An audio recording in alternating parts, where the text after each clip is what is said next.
मी हरीश राणा. आज कदाचित माझा शेवटचा दिवस आहे. कदाचित काही तासांनी माझा श्वास थांबेल. पण खरं सांगू का, माझं आयुष्य तर गेल्या 13 वर्षांपूर्वीच थांबलं होतं. त्या एका क्षणात, त्या एका अपघातात, ज्या दिवशी मी डोळे बंद केले आणि पुन्हा कधीच हे जग उघड्या डोळ्यांनी पाहू शकलो नाही. लोक म्हणाले मी जिवंत आहे, पण मला नेहमीच वाटत राहिलं की मी जिवंत नसून फक्त जिवंत ठेवला गेलोय. 24 मार्च 2026. आज मी हे जग सोडून चाललोय. सुमारे 13 वर्ष मी कोमामध्ये अडकून पडलो होतो. श्वास चालू होते, पण आयुष्य थांबलं होतं. डोळ्यांत अजूनही स्वप्न होती, पण ती पूर्ण करण्याची ताकद नव्हती. खूप काही बोलायचं होतं, खूप जगायचं होतं, पण आता सगळं अपूर्णच ठेवून मी सगळ्यांनाच सोडून जातोय. पण एक काळ असाही होता जेव्हा मीही सगळ्यांसारखाच होतो. धावत होतो, हसत होतो, आयुष्याची मोठी स्वप्न पाहत होतो. माझ्या आईच्या हातचं जेवण मी जेवत होतो, बाबांसोबत गप्पा मारत होतो. माझं स्वतःचं एक छोटंसं जग होतं, ज्यात खूप सारी स्वप्न होती, खूप इच्छा होत्या. पण आयुष्याला कधीकधी आपली स्वप्न आवडत नाहीत बहुतेक. म्हणूनच एका क्षणात माझं सगळं हिसकावून घेतलं. त्या दिवशी काय झालं? फक्त एक जोरदार आवाज, डोक्यात तीव्र वेदना आणि मग सगळा काळोख. इतका काळोख की 13 वर्ष झाली, पण तो कधीच संपला नाही. मी एका बेडवर पडलो होतो. शरीर श्वास घेत होतं, पण आत्मा जणू कुठेतरी अडकून पडला होता. डॉक्टरांनी त्याचं नाव दिलं व्हेजिटेटिव्ह स्टेट.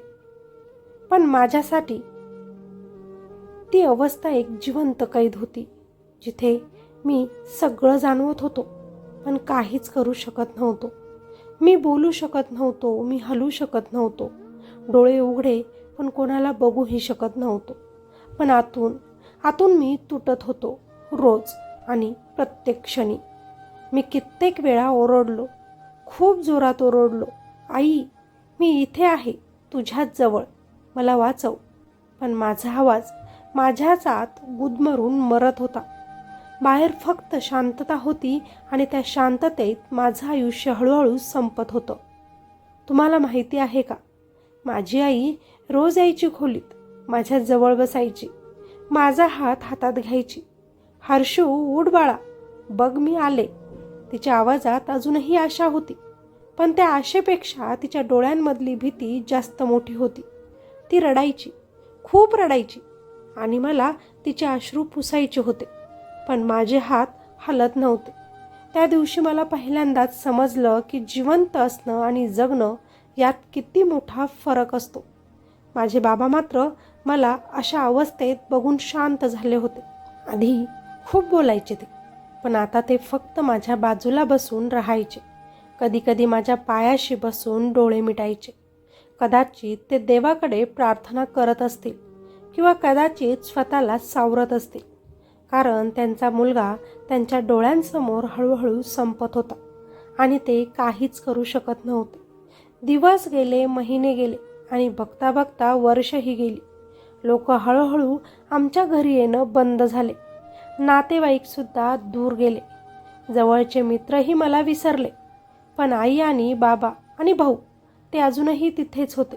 रोज, प्रत्येक दिवशी माझ्यासाठी माझ्याजवळ. माझ्या एका हलक्या हालचालीच्या आशेवर ते जगत होते, पण ती हालचाल कधीच झाली नाही. मी मात्र त्या बेडवरच अडकून राहिलो. ना हसू शकत होतो, ना रडू शकत होतो, फक्त आतून जळत होतो. कधी कधी मला वाटायचं, देवा, जर हेच आयुष्य असेल तर मला यापासून मुक्त कर ना. पण मृत्यूही कदाचित माझ्यापासून दूर दूर पळत होता. एक दिवस मी डॉक्टरांना बोलताना ऐकलं, अब रिकव्हरी की कोई उम्मीद नहीं है. त्या एका वाक्यानं सगळं बदललं. आई शांत झाली, असं जीवन नको त्याला म्हणू लागली.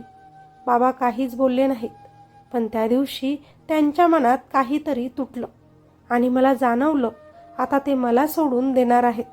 सोडून देणार की मला अशा स्थितीतून मुक्त करणार? हा प्रश्न माझ्या आत सतत घुमत राहिला. काही दिवसांनी घरात माझ्या खोलीत एक नवीन शब्द आला, इच्छा मृत्यू.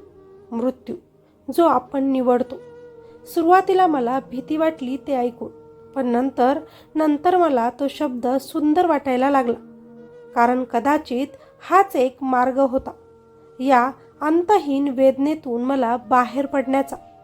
माझी आई रडत होती, माझे बाबा तुटले होते. आपण त्याला असं किती दिवस ठेवणार हा प्रश्न त्यांना आतून खात होता. आणि शेवटी त्यांनी निर्णय घेतला, माझ्यासाठी आणि माझ्या आयुष्यासाठी, किंवा कदाचित माझ्या शांततेसाठी. आणि आज तो दिवस आला आहे. सगळं काही खूप शांत आहे. मशीनचे आवाज हळूहळू कमी होत आहे. आई माझ्या जवळ बसली आहे. तिचा हात अजूनही माझ्या हातात आहे, पण आज तो हात थरथरत आहे. बाबा मागे उभे आहेत. त्यांच्या डोळ्यांमध्ये अश्रू आहेत, पण ते रडत नाहीत. कदाचित त्यांच्याकडे आता अश्रूही उरले नाहीत. आई हळूच मला म्हणाली, हर्षू माफ कर बाळा. त्या एका वाक्याने माझं मन तुटलं. पण लगेच मला जाणवलं, नाही आई, माफी तुला मागायची गरज नाही. तू तर मला 13 वर्ष जिवंत ठेवलंस. तू माझ्यासाठी लढलीस आणि आज तर तू मला मुक्त करत आहेस. माझा श्वास हळूहळू कमी होत आहे. मशीनचे आवाज आता जवळजवळ थांबले आहेत. सगळं काही खूप शांत झालं आहे. इतकी शांतता जी मला 13 वर्षात कधीच मिळाली नव्हती. आणि त्या शांततेत मी पहिल्यांदाच स्वतःला हलका वाटतोय. जणू कुणीतरी मला या शरीराच्या कैदेतून सोडवत आहे. खरं सांगू, मला इच्छा मृत्यू देण्याची प्रक्रिया जेव्हा सुरू झाली होती, मशीन्स एक एक करून काढली जात होती आणि त्या प्रत्येक क्षणी माझ्या आईवडिलांचा जीव तळमळत होता. ते सगळं मला दिसत होतं, पण मी काही बोलू शकत नव्हतो. पण मला ते सगळं काही जाणवत होतं. त्यांच्या डोळ्यात भीती होती, वेदना होती आणि एक असहाय्य प्रेम होतं माझ्यासाठी. कदाचित त्यांना वाटत असेल की माझ्या लेकराला आता भूक लागली असेल का, त्याला तहान लागली असेल का. हो, मला भूकही लागली होती आणि मला तहानही लागली होती. पण या जिवंत शरीराचा उपयोग तरी आहे काय, जेव्हा त्याचं आयुष्यच थांबलेलं होतं. मी जगत नव्हतो, मी फक्त अडकून पडलो होतो इथे. आणि मला माहिती होतं, मुक्त होणं माझ्यासाठी आता गरजेचं आहे. कारण मी अजून किती दिवस माझ्या आईवडिलांना असा त्रास देणार होतो. माझं नशीब खूप चांगलं होतं की मला असे प्रेम करणारे आईवडील मिळाले. असा जीव लावणारा माझा परिवार मिळाला, ज्यांनी मला कधीच या त्रासात एकटं सोडलं नाही. देवाला आज एकच विनंती आहे की माझा पुढचा जन्म दिलास कधी, तर हेच आईवडील मला पुन्हा दे. कारण त्यांनी माझ्यावर खूप प्रेम केलं, खूप जास्त.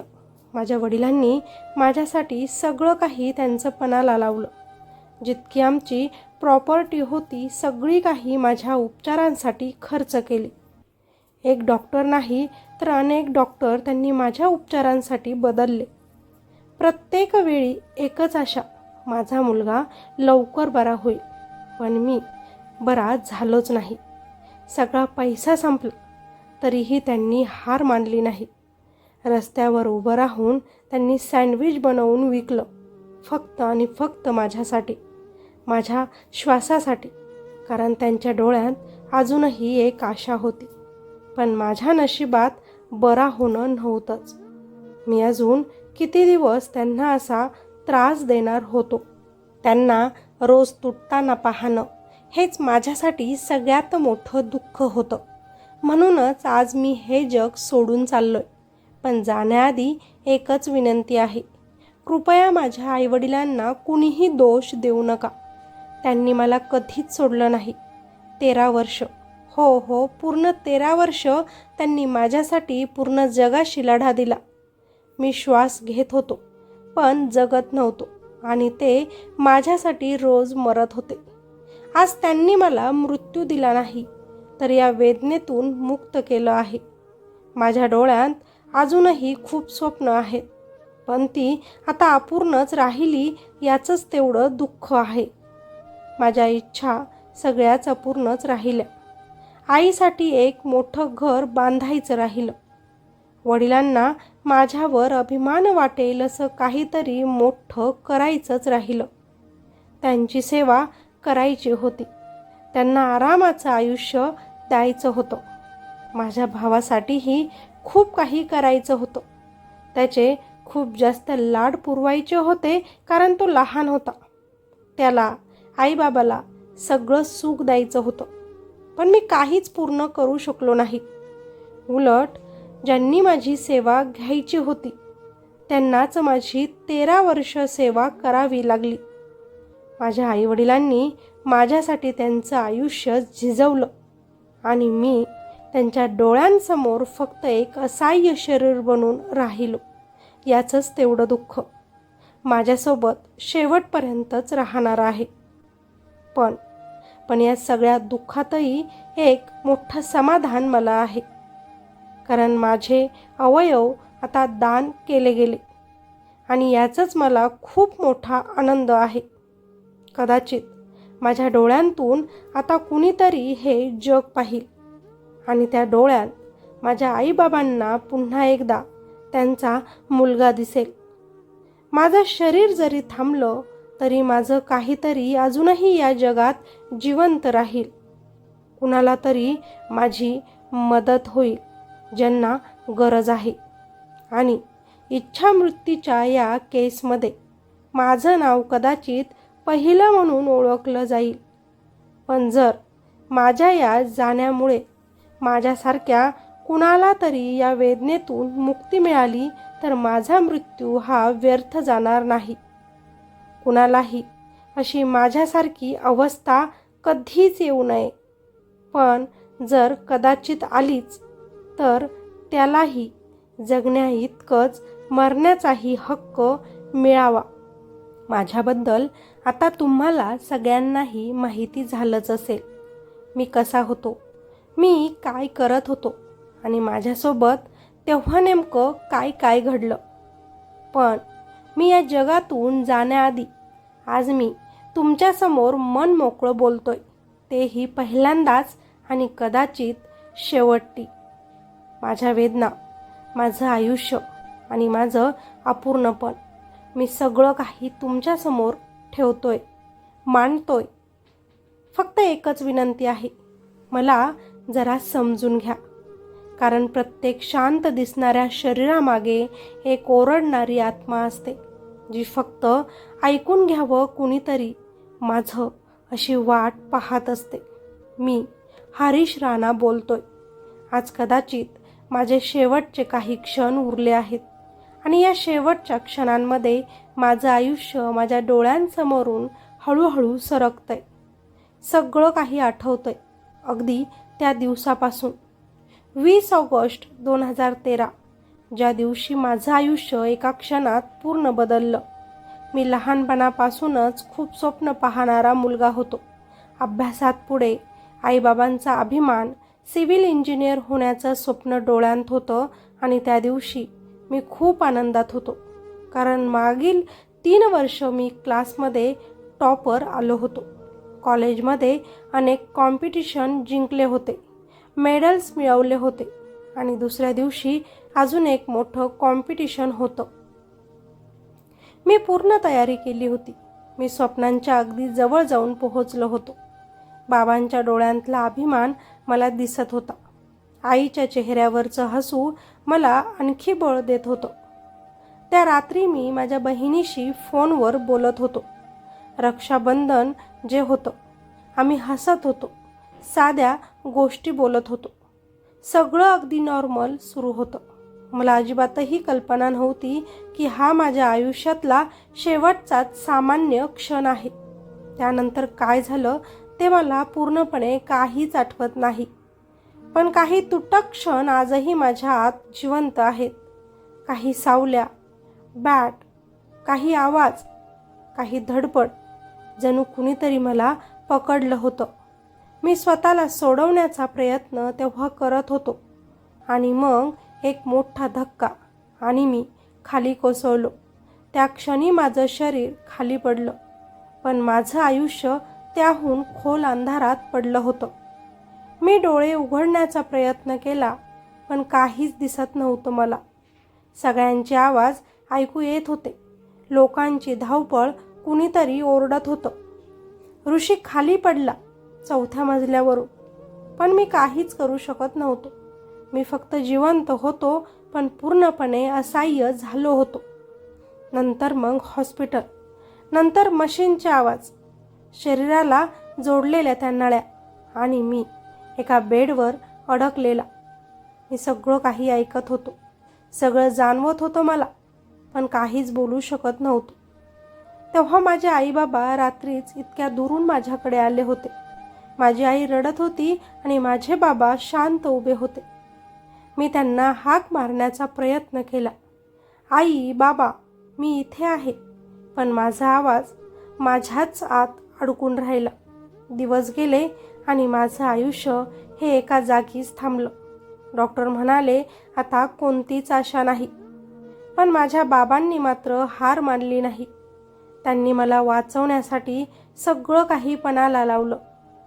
आमचं घर विकलं, नोकरीसोबत मजुरी केली, लोकांच्या दारात कामं मागितली. फक्त एकच स्वप्न होतं, माझा मुलगा पुन्हा उभा राहील. मी सगळं पाहत होतो आतून. त्यांच्या प्रत्येक अश्रूंचा भार माझ्या मनावर होता, पण मी काहीच करू शकत नव्हतो. हळूहळू आता मला कळायला लागलं, त्या रात्री काहीतरी माझ्यासोबत चुकीचं झालं होतं. माझ्या शरीरावरच्या जखमा, बोटांचे निशाण, मारहाणीच्या खुणा, हे फक्त एक अपघात नव्हतं. काहीतरी लपवलं जात होतं आणि मला सत्य सगळ्यांनाच सांगायचं होतं. पण माझ्याकडे आता माझा आवाजच उरला नव्हता. माझे बाबा हे सगळं बघून पोलिसांकडे गेले. माझ्यासाठी त्यांनी न्याय मागितला, पण काही दिवसांतच ही केस बंद झाली. आणि त्या दिवशी आम्ही फक्त मलाच नाही, तर त्या सत्यालाही कायमचं हरवलं. वर्ष गेली, 1, 2 आणि बघता बघता 13 वर्ष गेली. मी त्या बेडवरच अडकून राहिलो होतो. प्रत्येक दिवस एक शिक्षा, प्रत्येक श्वास एक वेदना. मी बोलू शकत नव्हतो, पण माझ्या डोळ्यांत सगळं काही दिसत होतं. वेदना, असहाय्यता आणि एक विनंती की आई बाबा, आता या दुःखातून मला सोडवा. कधी कधी माझे बाबा माझ्या डोळ्यांत पाहायचे आणि मला वाटायचं, त्यांनी माझं न बोललेलं पण ऐकलंय. त्यांनी माझी विनंती आता समजून घेतली आहे. आणि एक दिवस आई बाबांशी बोलत होती, आपण किती दिवस असं आता याला पाहत राहायचं? तो प्रश्न माझ्याही आत नेहमी घुमत होता, कारण मी जगत नव्हतो, मी फक्त अडकून पडलो होतो. त्या रात्री बाबा माझ्या जवळ बसले होते, माझा हात त्यांच्या हातात होता आणि मला जाणवलं, आज काहीतरी बदलणार आहे. आणि मग त्यांनी तो निर्णय घेतला, जो कोणताही बाप घ्यायला तयारच नसतो. तो म्हणजे इच्छा मृत्यू. लोक म्हणाले असतील तेव्हा की हा कसा बाप आहे या मुलाचा, पण मला माहिती आहे ते माझ्यावर खूप प्रेम करतात. म्हणूनच मला या वेदनेतून मुक्त करत आहेत. कोर्टात ते उभे राहिले माझ्यासाठी, मृत्यू नाही तर मुक्ती मागत होते.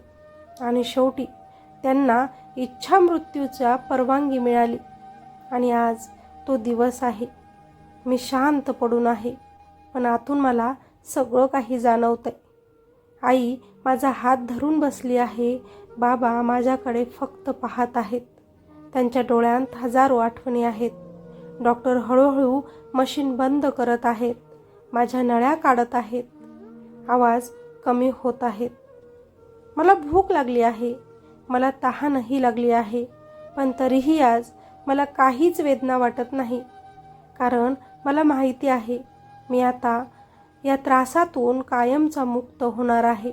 बाबा हळू आवाजातच मला म्हणाले, माफ कर रे बाळा. पण मी म्हणतोय, नाही बाबा, माफी तुम्ही मागू नका. तुम्ही तर मला जगवलं आणि आज तुम्ही मला सोडवत आहात. माझा श्वास हळूहळू कमी होतोय, सगळं शांत होतंय आणि त्या शांततेत मला पहिल्यांदाच आज शांती जाणवते. पण जाताना एक प्रश्न मी सोडून जातोय. त्या रात्री माझ्यासोबत नेमकं तिथे काय झालं होतं? जर मी बोलू शकलो असतो तर कदाचित आज सत्य बाहेर आलं असतं. पण आता ते सत्य माझ्यासोबत शांतपणे इथून निघून जाईल आणि कदाचित माझा गुन्हेगार कधीच स्वतःला माफ करू शकणार नाही. पण कर्म फिरून येतच ना. असू द्या, आज मी या जगातून मुक्त झालो, या वेदनांमधून मुक्त झालो, या अडकलेल्या आयुष्यातून मी मुक्त झालो. पण आई बाबा, तुमचं दुःख मला आजही जाणवतंय. तुमचं तुटलेलं मन, तुमचे थांबलेले अश्रू, हे सगळं मला दिसतंय. पण कृपया आता स्वतःला सांभाळा. आता माझ्यासाठी नाही तर तुमच्यासाठी जगा. आपल्या आशिषचं लग्न करा आणि आनंदाने राहा. मी दूर गेलो असं कधीच समजू नका. चला, खूप बोललो आज. जे 13 वर्ष मनात दडवून ठेवलं होतं ते सगळं आज सांगूनच टाकलं. आता खरंच वेळ झाली आहे. माझ्या या प्रवासाची ही शेवटची पायरी आहे. आई बाबा, तुमच्यापासून दूर जाण्याची ताकद नाही आता माझ्यात. पण आता इथे थांबणंही असं शक्य नाही. तुमच्या डोळ्यांतले अश्रू माझ्या हृदयाला छेद देत आहेत. पण कृपया स्वतःला सावरून घ्या.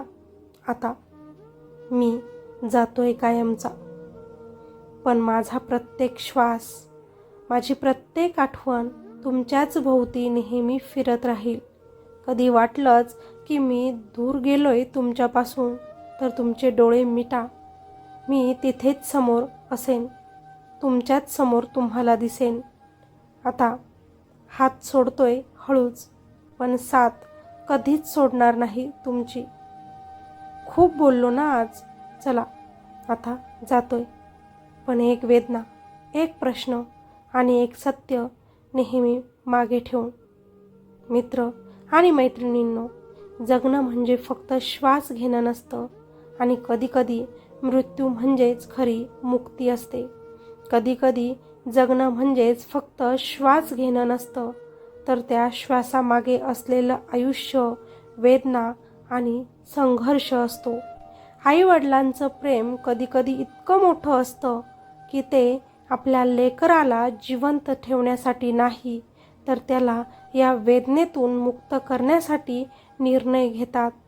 कोणावरही सहज बोटं उचलू नका, कारण प्रत्येक निर्णयामागे एक न सांगितलेली त्यांची वेदना असते.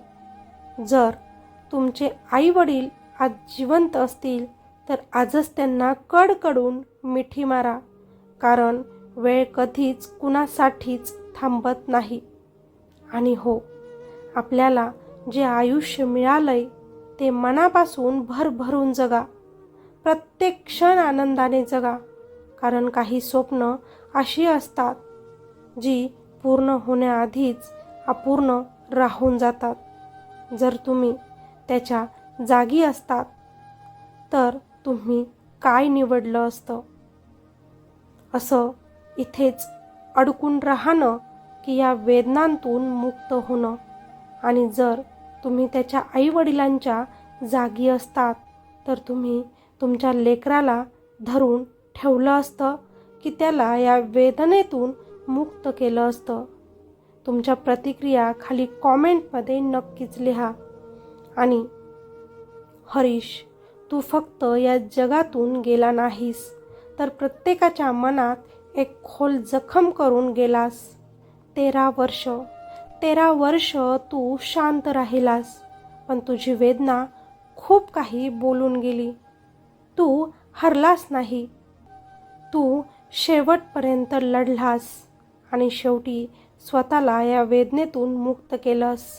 तुझी अपूर्ण स्वप्न, तुझं अपार प्रेम आणि तुझा संघर्ष, हे सगळं कायम आमच्या सगळ्यांच्या मनात नेहमीच जिवंत राहील. देव तुझ्या आत्म्याला शांती देवो आणि तुझ्या कुटुंबाला हे दुःख सहन करण्याची ताकद देवो. भावपूर्ण श्रद्धांजली, हरीश. धन्यवाद.